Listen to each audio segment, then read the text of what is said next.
Emergency powers. Two words that hit like a siren, especially when they're attached to the presidency and amplified by partisan warfare. But in Washington, the most important question is never the headline. It's the paperwork. Because emergency powers isn't one magic switch. It's a set of legal tools, different triggers, different limits, and different ways Congress can push back.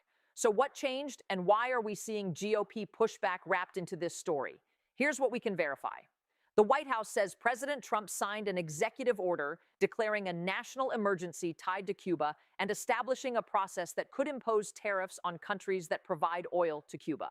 That's a documented claim from an official White House fact sheet. We can also verify that this isn't the first time emergency authority has collided with Congress, especially when emergency declarations are used to justify tariff powers. In late 2025, the Senate approved a resolution aimed at blocking Trump's tariffs on Canada by targeting the emergency basis for those tariffs. That's not internet rumor. That's reported by a major outlet, and it's consistent with public legislative records. Tonight, we'll do three things: fast, clear, no fluff. Lock down what's confirmed. Label what's unconfirmed. Explain the mechanism. What pushback looks like in real institutions, not on a timeline. Sources: 7. What's confirmed vs. unconfirmed. Verification block confirmed. The White House says Trump declared a national emergency connected to the Cuban government and created a tariff process aimed at countries supplying oil to Cuba. Confirmed. Reporting shows the announcement landed in a Cuba already under severe strain. AP described fear and frustration in Cuba amid blackouts and shortages, and reported Cuban officials condemning the move. Confirmed. The Financial Times reported an acute fuel crunch and cited K-Peeler for an estimate that Cuba had 15 to 20 days of oil reserves at the time, framing how supplier decisions could shift under tariff threat. Confirmed. Congress has a defined lane to challenge certain national emergencies. CRS explains Congress can terminate an underlying national emergency by enacting a joint resolution using expedited procedures under the National Emergencies Act. And Congress can also amend IEPA to restrict its use. That's the menu of options. Confirmed.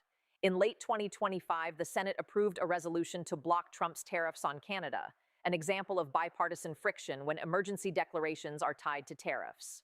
Confirmed. The legislative record exists for emergency termination efforts like S.J. Res. 37, introduced to terminate a national emergency tied to tariffs on Canada. Now, the key point: unconfirmed.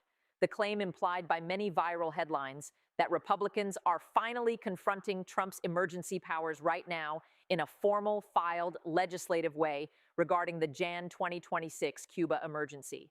We do not have, in the source set above, a specific new joint resolution number targeting that Cuba emergency in the last 7 days. What would confirm it? A newly filed joint resolution on Congress.gov explicitly naming the Cuba-related emergency, a committee notice scheduling action, or on-record statements from GOP leadership tying an imminent vote to that specific emergency. So when you see GOP pushback, you should translate it into a checklist. Is it talk? Is it a bill? Is it scheduled for a vote? And can it survive a veto? How we got here to understand what changed, you have to see this as a pattern, not a single incident. 2025. Emergency-based tariff fights become a recurring Washington storyline. Congress.gov shows joint resolutions like S.J. Res. 37 aimed at terminating the emergency basis for Canada tariffs. October 2025. The Senate approves a resolution to block Trump's Canada tariffs, evidence that when emergency declarations touch trade, you can sometimes pry loose cross-party votes. In the same period, the White House's Office of Management and Budget issued a statement of administration policy opposing a Senate joint resolution that would terminate a national emergency used to impose global tariffs. That matters. It shows the executive branch expected congressional attempts and positioned itself against them.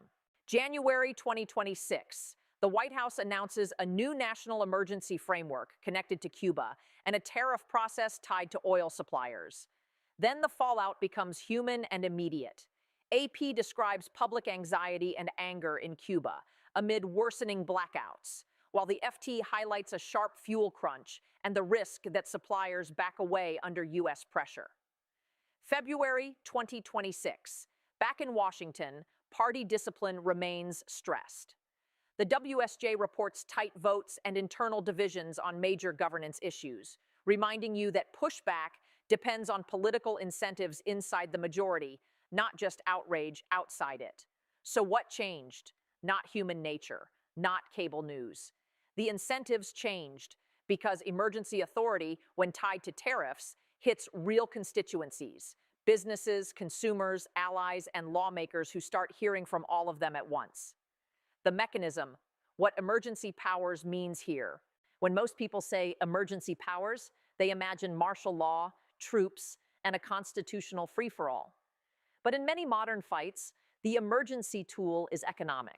Sanctions, tariffs, and executive flexibility, activated through declarations and statutes. CRS lays out the reality. Congress can terminate a national emergency through a joint resolution using NEA procedures, and Congress can legislate limits by amending IEPA.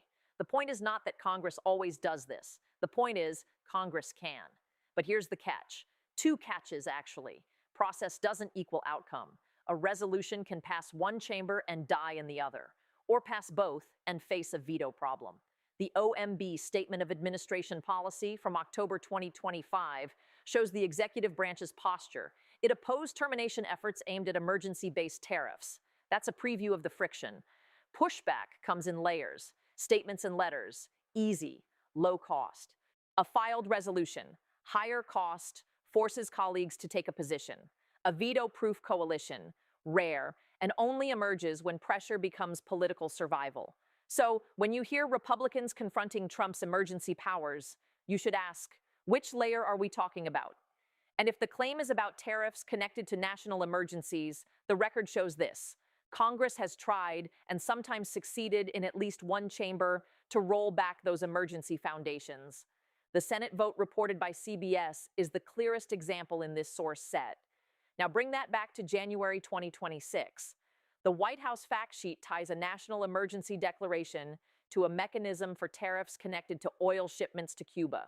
That is precisely the kind of emergency tool use that pulls Congress into a fight, because tariffs are not abstract.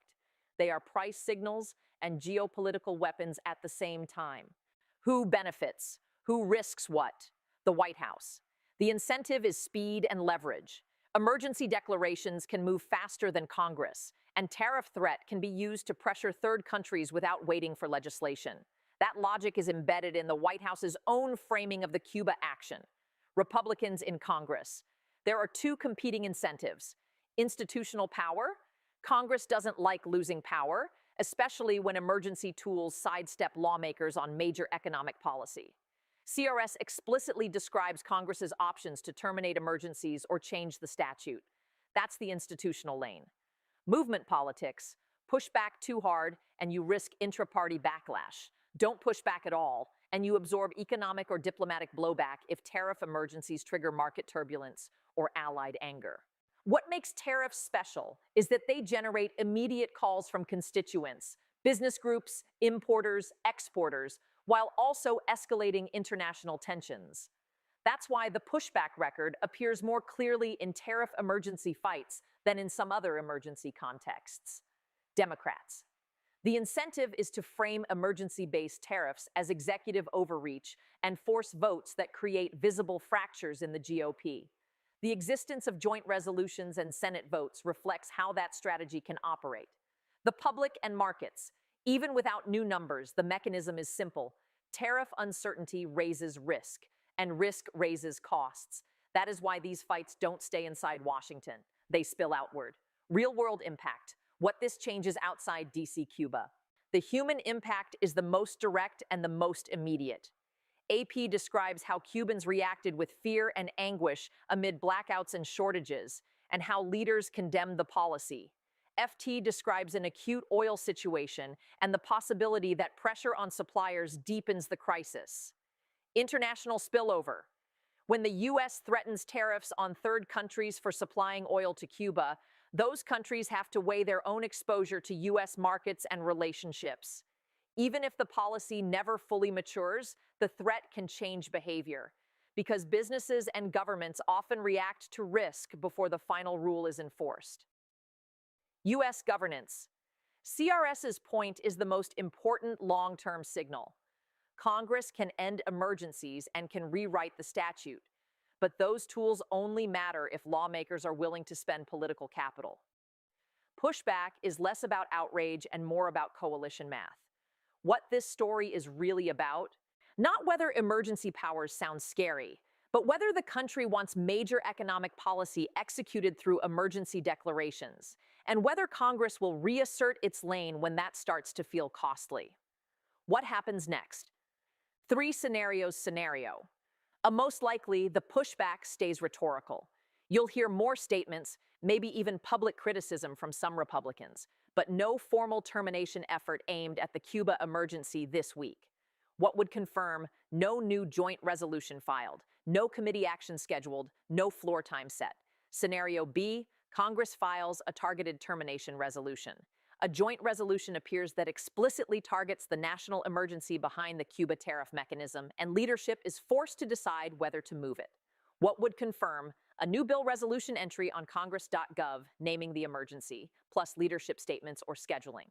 Scenario C, least likely. A veto-proof coalition forms. This is the real confrontation scenario. Enough bipartisan votes not just to pass a resolution, but to sustain it against executive resistance. What would confirm clear public whip counts and two-thirds momentum, rare in today's Congress.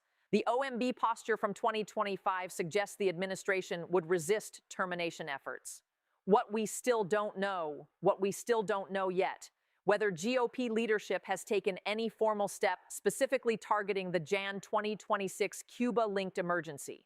The White House action is documented. The congressional response in this exact week is not documented in our source set. What to watch next? Congress.gov. New joint resolutions or committee actions referencing the Cuba emergency. White House updates clarifying scope, timing, and enforcement details. Major wire reporting, AP, FT, on economic and diplomatic responses as suppliers decide what risk they're willing to take. Neutral disclaimer, this desk doesn't run on panic or prophecy. If it's not in a document or confirmed by high-grade reporting, we label it as unconfirmed and tell you what would prove it.